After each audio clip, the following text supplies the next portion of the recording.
The Bucs and Falcons square off for sole possession of first place in the NFC South. We tell you about our biggest confidence and biggest concern ahead of the game. Let's go.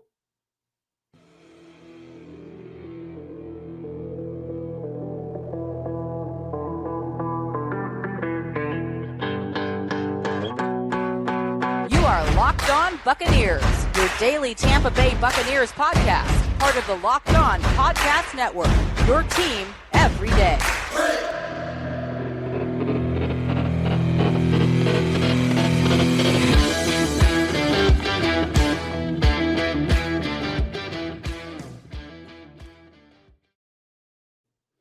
What's up, and welcome to the Locked On Bucs Podcast, part of the Locked On Podcast Network, your team every day. We are your daily podcast covering the Tampa Bay Buccaneers, free and available on all platforms, including YouTube and the new 10 Tampa Bay Plus app on your Roku or Amazon Fire Stick. We thank you for making us your first listen or view of the day. I am James Yarcho, joined by my stellar co-host, Mr. David Harrison. You can check out his written work over at Sports Illustrated's BucsGameDay.com. Check me out over at SB Nation's BucsNation.com. And of course, follow everything on Twitter at Locked On Bucs, at JYarcho_Bucs, and at DHarrison82. David, once again, thank you for holding it down for me for a couple of days while Beckett had his foot surgery. All went well. He is on the road to recovery, being a gigantic, whiny baby. Not a problem. Let Beckett know that I told him to man up and walk it off, rub some dirt on it. He'll be okay. Thank you again, all of you Bucs fans, for making us first listener, first view of the day. Today's episode brought to you by Bet Online. Bet Online has you covered this season. More props, odds, and lines than ever before. Bet Online, where the game starts. Our biggest confidence for a Buccaneers win, our biggest concern that the Buccaneers might not win heading into Week 5 against the Atlanta Falcons are coming up. But first, James, we have to dive into the most recent injury report. And let's see, there's a lot of names here. There's that one. Tom Brady, a full participant on Thursday. Woo! I mean, does it get any more important than that? Okay, listen, there's some very important guys in here, right? So Cam Brate's not practicing due to the concussion. Nobody thinks he's going to play, right? I mean, we're on agreement. If you're in agreement, say nothing. All right, then we're good. Akeem Hicks, also, we know he's not going to play. Raheem Nunez-Roches was downgraded. DNP was an illness. And so the way that illnesses work, sometimes they get better, sometimes they don't. We'll have to keep a lookout on that one. Logan Ryan also not participating because of a foot injury. Carlton Davis was limited on Thursday. That was the first time he was limited, downgraded due to a shoulder injury. Russell Gage with the hamstring that he's basically been playing on since the Dolphins week, right? I mean, so likely that he's going to play. Chris Godwin, Julio Jones, Brashad Perryman. The wide receivers continue to visit the triage ward there in one buck, but hopefully they'll all be good to go. Donovan Smith with that elbow did play last weekend, so hopefully he's still on the mend and will play this weekend as well against the Atlanta Falcons. James, what is your biggest takeaway outside of Tom Brady? Because we know that it all starts and ends with Tommy, but what do you think about the injury report? Honestly, my biggest kind of like the name that jumps out the most to me is Logan Ryan. You know, they brought in Logan Ryan, they brought in Keanu Neal. These guys have been kind of rotating, playing their roles, playing their parts. If Logan Ryan can't go, you kind of have a trio now that you're rotating around, and it's going to affect a few things that I'm sure Todd Bowles would like to do. But other than Cam Brayden and Akeem Hicks, who, neither one is probably playing on Sunday, I don't think any of these other players are going to be, inactive for the game. Logan Ryan, again, is the one to keep an eye on. He's probably not playing, and I think that does affect things. But as far as the guys that are limited, Davis, Smith, the wide receivers, Sands, Mike Evans, I think they're all going to suit up and they're all going to play. So I'm not too concerned about that. Yeah, absolutely. As for the Atlanta Falcons side of things, really the only super important name that we got to talk about is one Mr. Kyle Pitts, who has a hamstring boo-boo and does not look like he's trending in the right direction towards playing, James. No, and that really, I mean, look, I like Kyle Pitts, but is Kyle Pitts the new O.J. Howard? Oh, a tight end that was drafted way too high, is not producing at all. Yeah. But still kind of continues to get that hype around him. If Kyle Pitts doesn't explode the second half of this season, we're going to be talking about him being an all-time draft bust. As athletic and talented and phenomenal as he is, you're talking, he is on the highway to bust land. Yeah. I mean, listen, a guy that fits all the traits, right? And that's what, you got scouts to scout for traits, you got scouts to scout for production. Where's the right answer? Usually the answer is right somewhere in the middle. Kyle Pitts had both. Like, he produced pretty well at Florida. He also had the traits. So you kind of figure you're pretty safe there. Obviously drafted much, much higher than OJ Howard was. I don't know. I don't look, that would have been a great question to ask Aaron Freeman on the crossover yesterday. I don't know that he would appreciate the question, but I think it would have been a great topic to dive into, because I wonder how much of it really is Kyle Pitts and how much of it is, I mean, look, if Travis Kelce doesn't, I know Tyreek is gone, but if he doesn't have Juju, if he doesn't have McCole, if he doesn't have the undrafted guy or whatever that just suddenly came out of nowhere and knows how to play football, the first guy to ever come out of Rutgers that actually knows how to play football. No offense to anybody who's a Rutgers fan. Is Travis Kelce really super productive? Because if he's really the biggest threat that there is on the field, it's a little bit easier to neutralize him. Speaking of threats that are going to be easy to neutralize without teammates around, Drake London, who's actually had a pretty good start to his rookie season. I mean, if Kyle Pitts isn't out there, basically, if your top bowls in defense, it's, hey, keep Marcus Mariota from running a lot of yards and also cover the really tall guy that looks kind of like Mike Evans. And we happen to have experience covering guys like Mike Evans, because Mike Evans, the actual version of Mike Evans, is on the Buccaneers squad. So a lot of things lining up here for the Tampa Bay Buccaneers. If you listen to the crossover with Aaron Freeman yesterday, he kind of admitted as such that, like, the areas that the Falcons look like they could get an advantage really kind of match up with the Bucs' strengths. But the areas that the Buccaneers are strongest kind of match up with the Falcons' weaknesses. And, that's going to be an obvious problem for them coming into this weekend. Yeah, and we'll get into what we are confident about and what we are concerned about coming up in just a moment. Plenty to talk about there. But first, here's a sports analogy for you. When it comes to burglars, your home is like the end zone, and you need the absolute strongest defense you can muster. That's why I use and trust Simply Safe Home Security. At Simply Safe, your safety is the only thing that matters. Simply Safe provides cutting-edge technology powered by 24/7 professional monitoring agents who always have your back, so you always know your home is safe. What I like most about Simply Safe's advanced technology is controlling my system from my phone with the app, watching in the crystal clear HD live stream of my security cameras, and the wide variety of high-tech sensors. Plus, with 24/7 professional monitoring, Simply Safe's agents call you the moment a threat is detected and dispatch police or first responders in an emergency, even if you're not home or can't be reached. And they even have hazard sensors that instantly detect fires, floods, and other threats to your home. Customize the perfect system for your home in just a few minutes at simplysafe.com/lockedonnfl. Save 20% on your Simply Safe security system when you sign up for an interactive monitoring plan and get your first month free. Visit simplysafe.com/lockedonnfl to learn more. There's no safe like Simply Safe.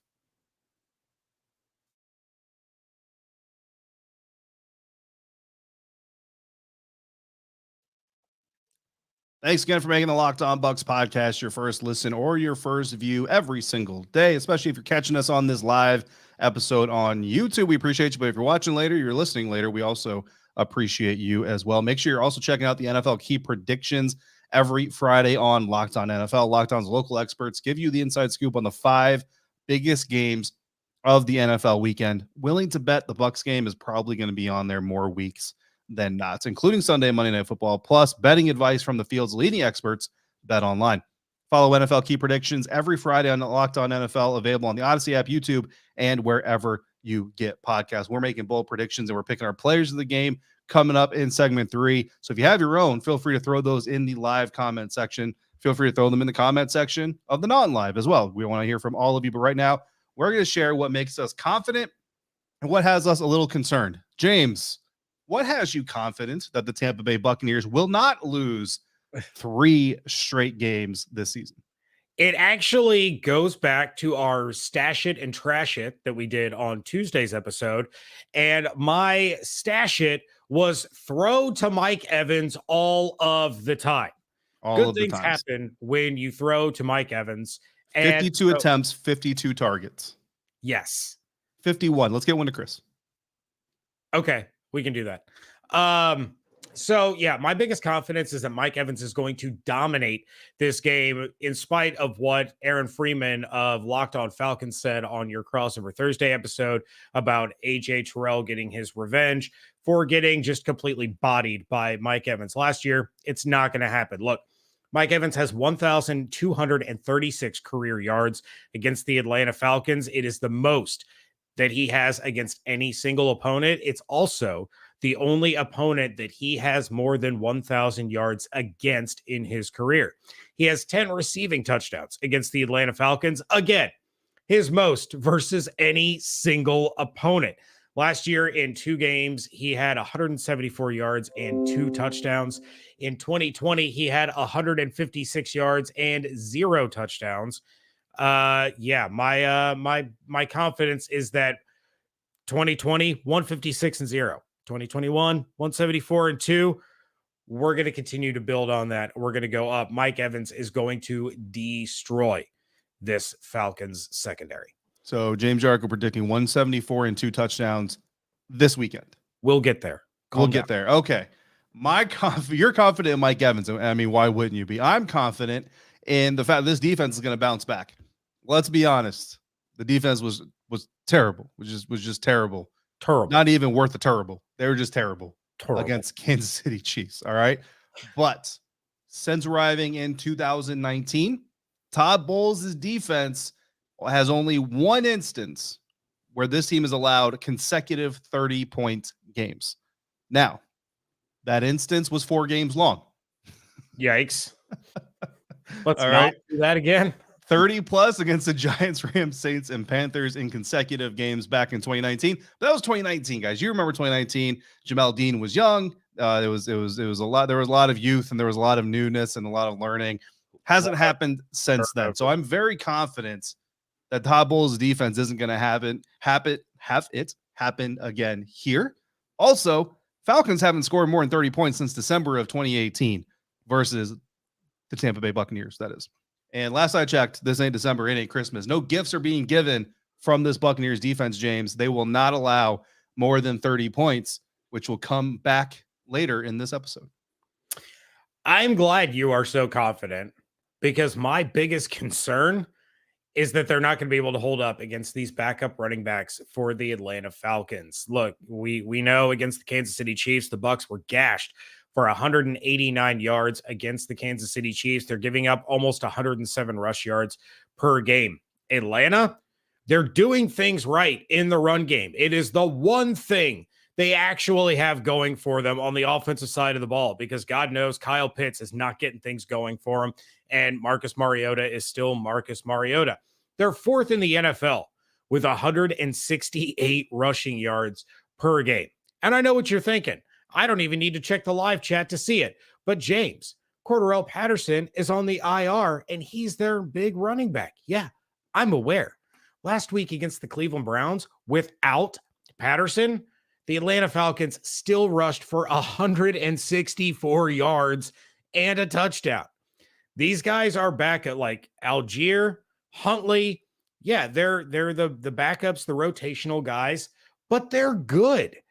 And this Falcons offensive line has been able to create running lanes and get separation for these running backs who have done a great job once they get to the second level of making guys miss and making plays. I'm very concerned with what we've seen out of this Bucs rush defense so far this season. There's no Akeem Hicks. There may not be Raheem Nunez-Roches, and you still have Logan Hall who's trying to find his way. I'm concerned that Atlanta's still going to be able to run the ball with some serious efficiency. Yeah, listen, shout out to Brandon Pluti, I think is how that's pronounced. Matthew and Locked On Bucs for commenting. Locked On Bucs commenting, but James CP is on the IR and then use the improper form of there because we don't get paid to write words for a living. But we do. I see why that could be a concern of yours. My concern is this. Going back to that stretch where Todd Bowles' defense did surrender 30 plus points in consecutive games. If you go back, I know you guys don't want to go back there, right? But drop the curtain, unlock the door, go back into those memories real quick. Every game was kind of a get right game for somebody, right? So if the Falcons are going to win this game, it's going to be a get right game for Drake London and Kyle Pitts. And I put them together. I know, again, Drake is having a relatively good start to his career. So I'm not saying he's struggling necessarily, but as a tandem, 28 catches, 331 yards, 2 touchdowns, both of those touchdowns going to Drake London, which again, he's having an individually pretty solid start to his career. But between the two of them, James, they only have a 52% catch rate for this Atlanta Falcons offense. 62% is considered average in the National Football League. They're 10% off the average. So definitely below average. There are 123 NFL wide receivers and tight ends combined that have 10 or more targets, which both London and Pitts have. London, his 58.1% catch rate, again, below average, is 94th among the 123. He's 70th out of the 95 receivers in that group. And of the 21 receivers that have the same amount of targets he has this season, he's 20th. All right. So as good of a start as he's having, he ain't having that good of a start. You know what I'm saying? Kyle Pitts, 45.5% catch rate, 118th out of the 123. 28th out of 28 tight ends that qualify in that category. So as we're all sitting here saying, Drake London's having a pretty good start to his career. He's also not having that pretty great of a start to his career. And the duo is not doing well for this team. So what does that mean? If the Buccaneers are going to give up 30 plus points again, how is it going to happen? Go back into history. It's probably going to be them, right? That's just kind of how this works. It's probably going to be those two guys. Look, the rest of the Falcons team this season, 25 catches, 370 yards, only 1 touchdown, which came to Olamide Zaccheaus. I said that correctly. Who, by the way, has a 77% catch rate. So if you want a sleeper in this game, that might actually be your guy who again, he has a 77% catch rate. So those are my reasons to be concerned. And shout out again to Pluti coming in there, talking about Dominic Sue being on speed dial, and Matthew, both of who are writing comments with proper grammar. Yeah, unlike David. Yeah, Drake London, he has a lot of potential. He's off to a pretty good start, but Chris Olave, Jahan Dotson, Garrett Wilson, he is not. Then again, who knows what happens if he gets a competent quarterback, or I don't want to, I feel bad kind of insulting Marcus Mariota. Mariota seems like a cool dude, but he's not really even an average quarterback. He's just kind of just saying it. Yeah. He's just there. But I hope you're right, and I would thoroughly enjoy watching Beckett suffer even more by watching Kyle Pitts completely destroy his fantasy team because, like a dum-dum, he decided to draft Kyle Pitts in the 4th round after I told him not to. But we are going to get to our predictive players of the game, our bold predictions, our score predictions, all that coming up in just a moment. But first, BetOnline.net is your number one source for football betting info this season. Find all of the latest player developments, team matchups, news, podcasts, and in-depth articles and analysis on every game you can find.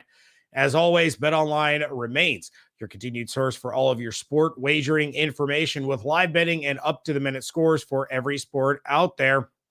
Right now, Tampa Bay Buccaneers regular season win total sitting at an over-under of 11.5. The Atlanta Falcons over-under sitting at 6.5.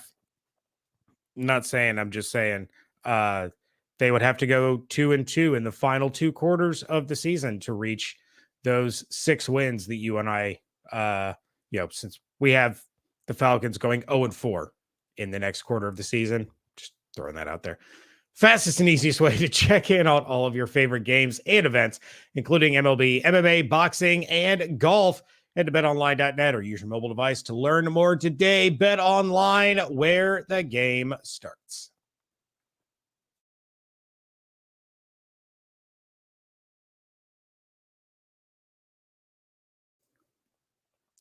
Wrapping things up here on a live edition of the Locked On Bucs podcast, and it is time for predictions, starting with our bolds.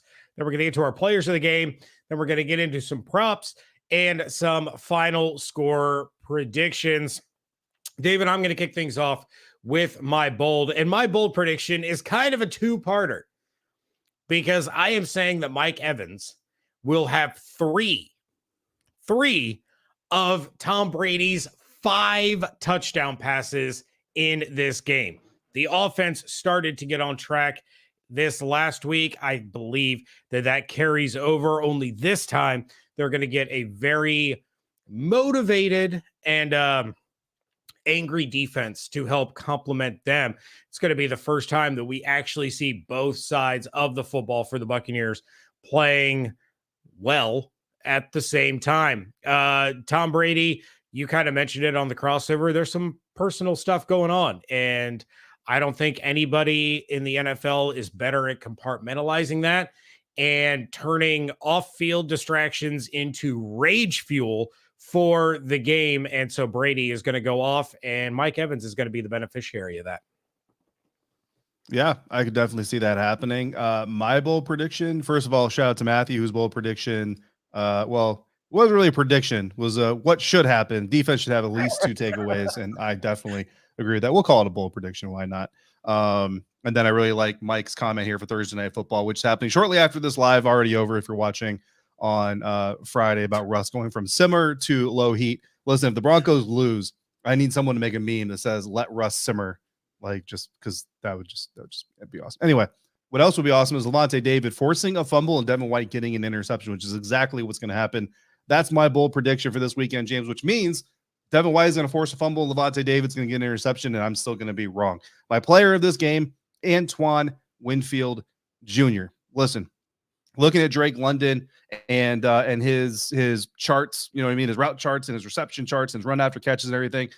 He really, I mean, again, coming into the NFL draft, this guy was kind of the Keenan Allen, Mike Evans type of receiver that everybody talked about, right? He was an outside receiver, going to body some guys, going to maybe win some 50-50 balls, stuff like that. But so far this season, he's having his most success when he actually manipulates the middle of the defense. And while the charts I found don't signify if these catches were against zone or man, I'm kind of expecting that they were against man coverage, because a lot of them he's either bending into the middle of the field and then jetting out of it to make his catch, which looks like a manipulation against zone to me, or he's starting outside, bending into the middle of the field again, manipulating his own DB in order to make that catch. So who plays the middle a lot of times for the Buccaneers? I know he plays in the slot. He comes down in the nickel, but I think Antoine Winfield Jr. is a guy that I want to isolate here as my player of the game to help keep Drake London from doing what the Atlanta Falcons have never done, and that is beat Tom Brady. Yeah, I love that pick, and I would love, we kind of need that big Antoine Winfield Jr. game, right? It hasn't happened yet this year. He's had a couple of moments, but there were a couple of times last year that it seemed like he just really took over a game, and we were calling his name, you know, throughout the entire process.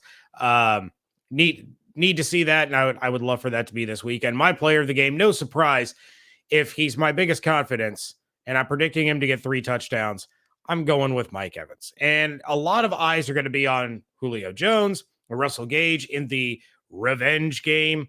Why isn't anybody talking about it being a revenge game for Bradley Pinion? That's all I want to know. That's a good point.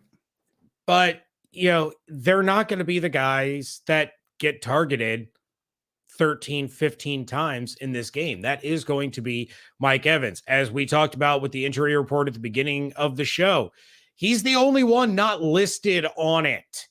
So utilize the healthy guy who beats everybody in the red zone. He's a top 2, top 3 red zone threat in the NFL. Yeah, Mike Evans is fixing to go off. You know, I'm going to say all this. He's going to have like 1 catch for 7 yards and a touchdown, and Julio's going to have like $125 and 3 touchdowns. Hey, we'll take it however we can get it. Before we move into the final part of this episode, real quick, Josh Williams threw out a question, James. Logan Ryan potentially being out. Is that a shot for SMB to get back in the starting lineup? We saw him play more last week than we did before he did come away with an interception that turned out to really not be all that meaningful. What do you say to that? I don't think that puts Sean Murphy-Bunting into the starting lineup by any means, but I do think we're going to start to see him take a few more defensive snaps on a bit of a rotation.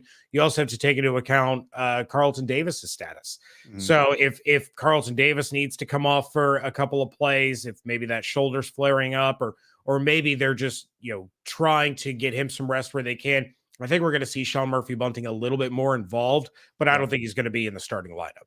All righty. It's a game picks real quick before we make our final predictions for this weekend's game. I was 2-1 last week. I picked the Saints, Eagles, and Bills to win their matchups, although the Saints did make it interesting there at the end in their loss to the Vikings.